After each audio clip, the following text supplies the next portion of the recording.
Hello and welcome back, I'm Arumba. Thank you for joining me. Let's play some more Portugal in the Dharma patch. We're checking out new colonization mechanics and stuff, and someone pointed out that there's a scroll bar on this thing, and I didn't even notice it. And there's actually a fifth set of buildings down here called Governance. We've got a company administration, upgrades to military administration, manpower and sailors. Local manpower modifier plus 25%, even though we have negative manpower here. I'm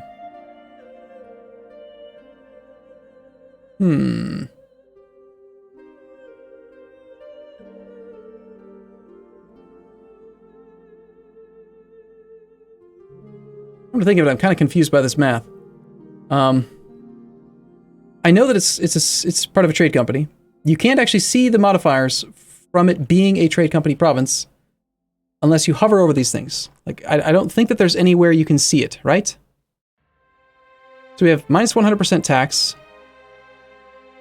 I'm pretty sure there was a modifier to manpower, but it's only showing the autonomy effect, and yet we have 0 manpower.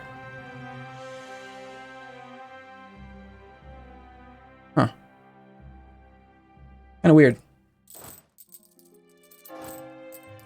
But what I'm saying is kind of weird is that when you hover over manpower, it should say, okay, wait, why does it show it in that one? In this one, it does show it. Belongs to trade company minus 100%. Core, devastation, land province.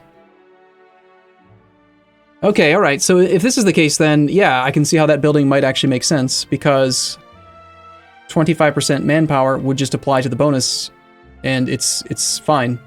But why does it not show on this one? Or this one? Maybe because it's... I have no idea. That's really weird. Anyway. Hey, Pope Man, do you want to share your knowledge with me? Like, give it to me, please. I want Renaissance. It's important to me. I don't see how we can really pass up building a church in the capital. We know it's going to get buffed. We know we're going to do a lot of development there in the near future, so let's get that one going. There's also the estuary, or the harbor in Tangier that we can upgrade. That's another 200 ducats.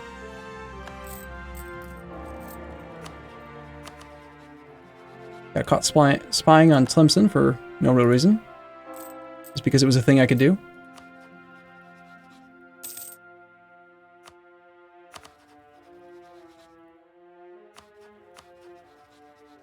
Truces. Truce expires in 63 with Granada. That's the soonest truce that's going to happen. We do almost have a government reform built up. Right now we are a feudal nobility, which gives us income from vassals plus 25%, and then nobles have 5% more influence. If we wanted to switch to an autocracy, we would have 10 corruption from that. There's actually not very many options for our government type right now. Either strengthen noble privileges or get more taxes. And I'm probably just going to go for the taxes, since we're going to be colonial. And let's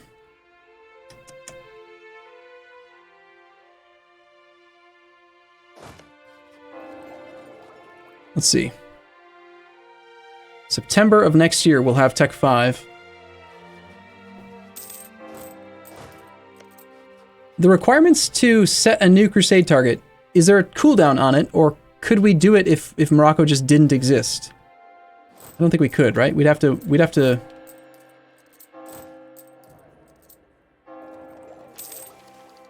Arumba, can the buildings only be built in the trade company capital? And if so, do the building modifiers apply only to the capital? All right, so notice how when we're looking at the buildings, we're not looking in this interface. We're looking on the state screen.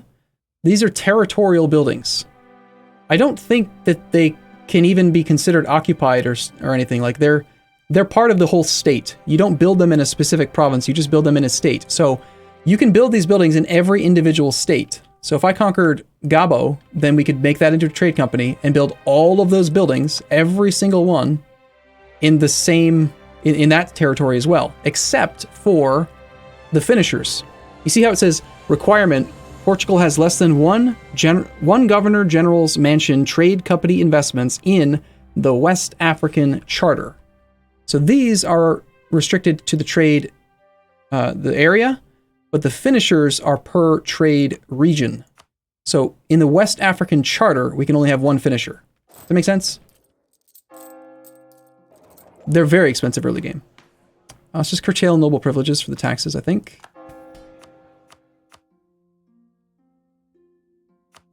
Means we can also grant a generalship if we want. Might as well, right? The 1021. Not very good.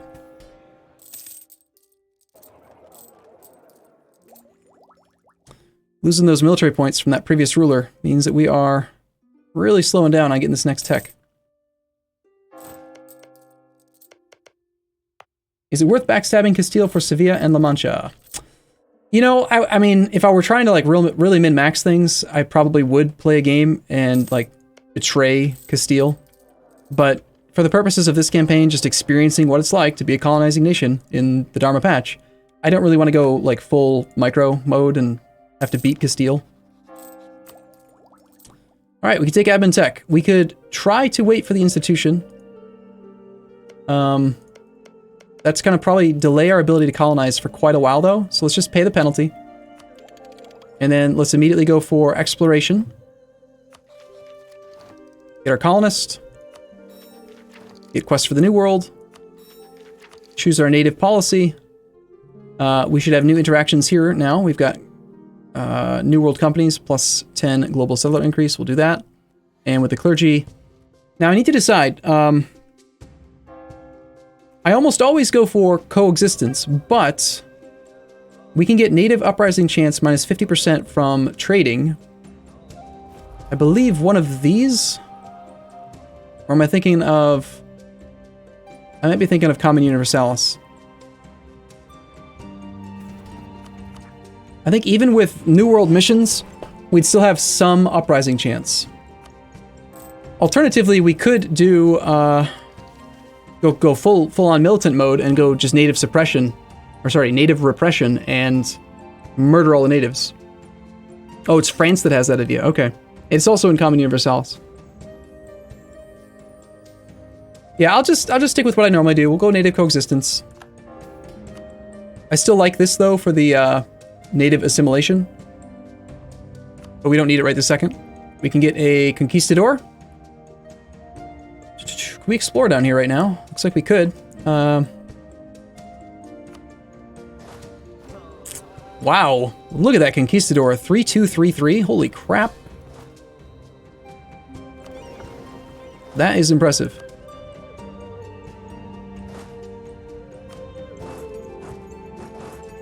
I mean, he can't autonomously explore, but we can at least uncover some of this land. Find out what else is down here.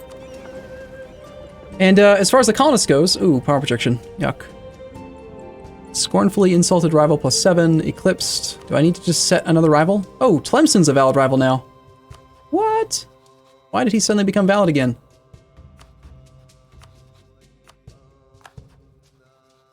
I mean, I'm not upset by it, really, but that's kind of surprising.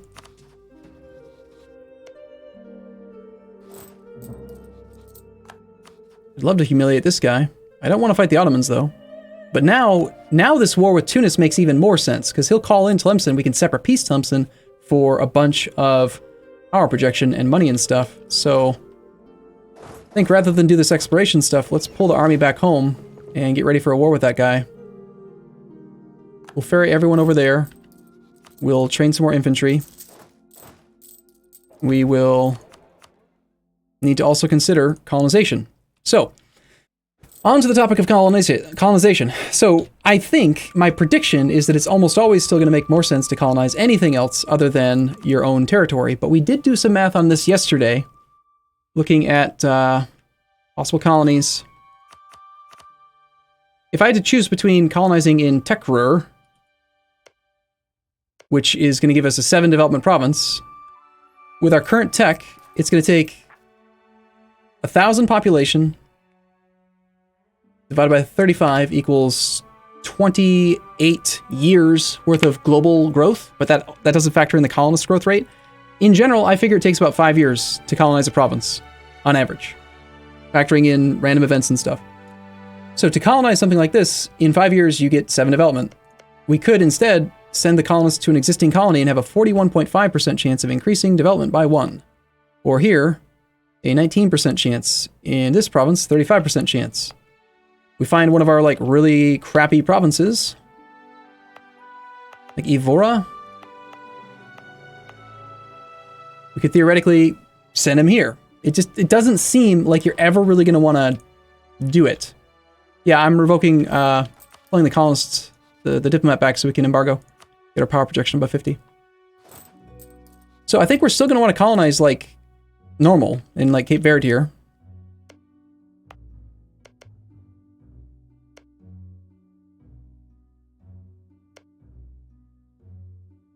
Livestock. Very likely to be fish or naval supplies, both of which are good. Sailors and naval force limit. You do get the plus 50 soon? Yes, we will. Don't colonize Brachna or Tekrur as a tag spawns there soon. Okay. Yeah, I figured that there would be. So I'm kind of tempted, since we already got some land from Joloff, to try to make an early game push for a merchant by getting more control of the Ivory Coast node. So rather than colonizing Cape Verde, I might just colonize, like, Sierra Leone or something. We do have severe monsoons and tropical penalties to global settler increase, though.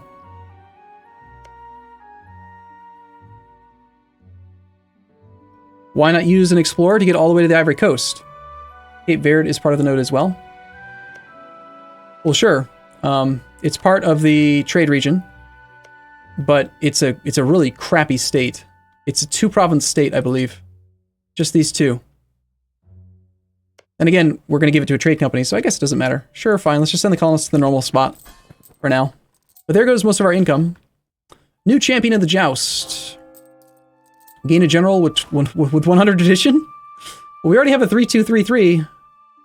I mean, I don't think we need him. Normally, I'd be, like, super excited about that, but no, I think not. I think we're okay.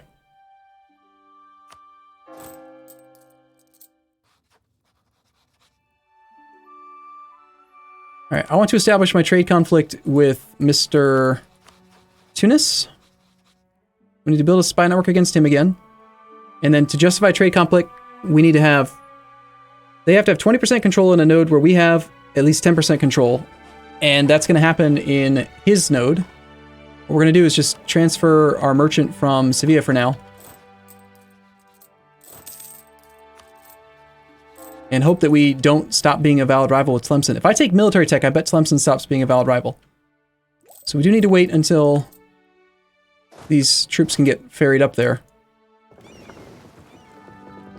In fact, I'm going to take the transport fleet and give them the fast movement guy. The extra 25% movement speed.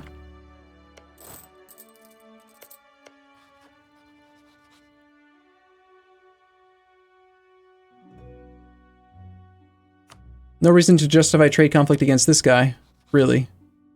But I guess I'll do it anyway, since we already have the spy network strength.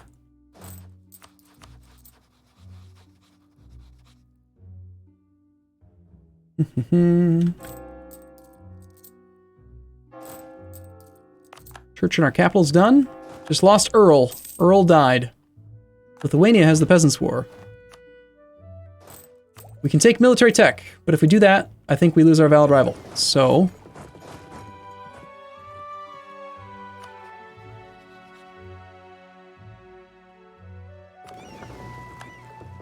we've only ferried a few of the troops up here so far, and I'm a little worried that Tlemcen will be able to get over here quickly. Okay, just a trade conflict requires 10. Let's just wait until we have the conflict and then declare the war and then go from there. Also, I'd like to keep on training infantry to try to get to our force limit.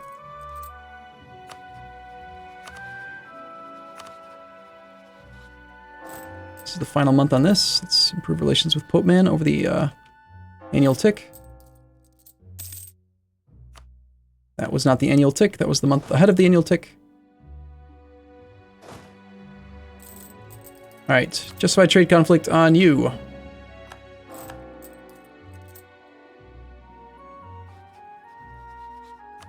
So he calls in Tlemcen. If we use Trade Conflict CB, we can't conquer any land, but we can take money and we can get transfer trade power and stuff really easily. And we're still allowed to humiliate, so we can max out our power projection in this war, which seems pretty good to me. So let's grab our fleet, especially with the leader here. Put him in charge here. Have this guy protect trade in Sevilla, and let's have this guy collect from trade. The guy who is over in Tunis again. I think we were making more money before that way. New settlements. Gain 10 prestige or gain 1 base tax in Cape Verde. Also, we should make that part of a trade company, I believe, right away.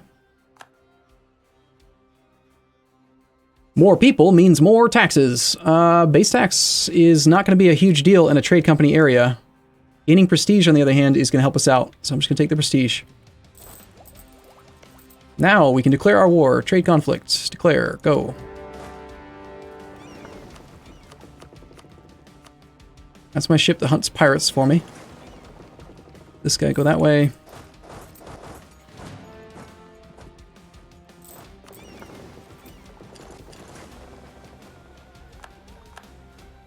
Chance to capture enemy ships plus 20%. Nice.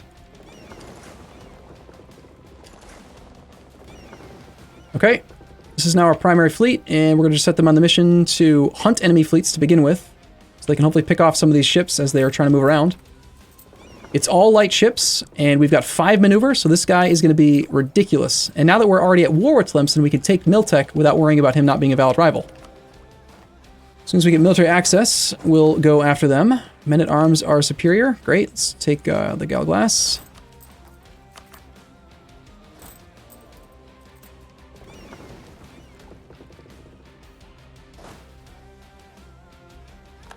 And all we're looking for right now is just picking off some of the navies.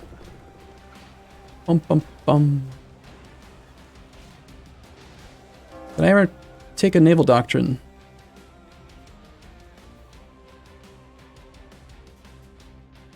I don't remember if I did or not. Did I?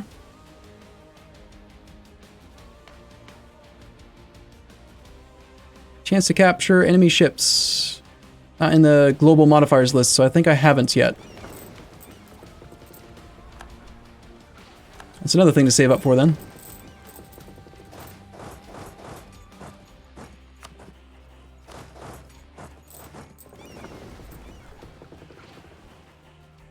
Captured 3 ships, though.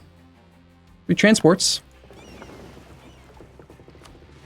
Let's take the damaged ships back to Ceuta. Let's take the transports and have them in 2 separate fleets, though. And this navy can just hang out here for now, since we're trying desperately to... 9th, 16th. Bigwig. Yeah, we'll just hang out in Fez for a moment. Alright, I'm going to take a break here. I'm going to go talk to Twitch chat and see what their thoughts are, and we'll be back in the next episode. Thanks for watching, everyone. See you soon.